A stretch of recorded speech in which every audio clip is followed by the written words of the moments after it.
Hey everyone, Baller here. We are now in this seventh game for this March 21st, 2022 NBA Game Day. Now we got Toronto Raptors with the record of 40-31, visiting Chicago Bulls with the record of 41-29. The game will be at 8 o'clock p.m. Eastern Time, so that's going to be 8 o'clock a.m. here in Manila. I'm just inviting everyone who have not subscribed yet to our YouTube account or YouTube channel, Baller. Please click on the subscribe button below. At the same time, hit on the bell logo. That way, automatically, you guys will be receiving notifications whenever new videos are uploaded. All right, so let's take a look at the Eastern Conference standings first, so that we'll be able to check out how they've been doing lately. Starting with the Chicago Bulls, they are at number 5 in the East. For their last 10 games, they have only won 2 times. Man, wow, that's crazy. That's not so Chicago, if you know what I mean. Approaching this game, they are on a 3-game losing slump. For Toronto Raptors, they are at number 7. And for their last 10 games, they have actually won 6. So they are actually doing good. They're trying to push so that they can actually make it to number 6 or number 5 so that they won't need to go through that mini tournament. Approaching this game, the Toronto Raptors is coming off a win. And that was their win last night against Philadelphia 76ers.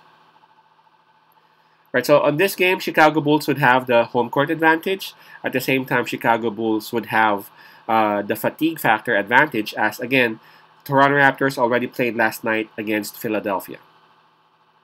The advantage that Toronto Raptors have approaching this game is the momentum. They have won 6 out of their last 10 as compared to Chicago Bulls, who only won twice for their last 10 games.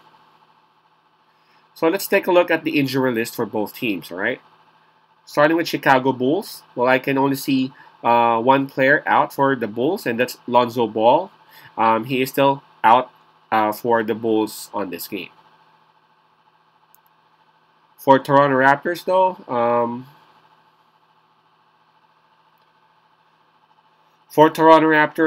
Malachi Flynn and OG Anunoby, they are still out. And then Fred VanVleet is listed as day-to-day game time decision. So 2 players already out for Toronto Raptors. And VanVleet, again, game time decision. So we can just keep an eye on any update about Fred, if he will be playing or if he will be suiting up for Toronto or what. So check on the spread on this. It opened up with minus 4.5 for the home team, Chicago Bulls. As we speak, it just decreased a bit. It is now at minus 4. All right, this one's tough because Chicago Bulls got a couple of advantages that are so hard to say no to. I'm talking about the home court advantage, and I'm talking about I'm talking about the fatigue. Toronto Raptors, they must be tired after that war that they've been to last night against Philadelphia 76ers, right? While Toronto Raptors, they have momentum coming on to this game. Of course, beating Philadelphia 76ers would really pump you up. But how are their legs? You know, are they able to cope up with Chicago Bulls if ever Chicago Bulls would opt to have a running game? You know, those are the questions that are really hard to answer at the moment because, again, we got to be true. As I said, fatigue is something that is very hard to very hard to address, especially on the second game of back-to-back. Chicago Bulls' big 3 is actually complete. They are at home.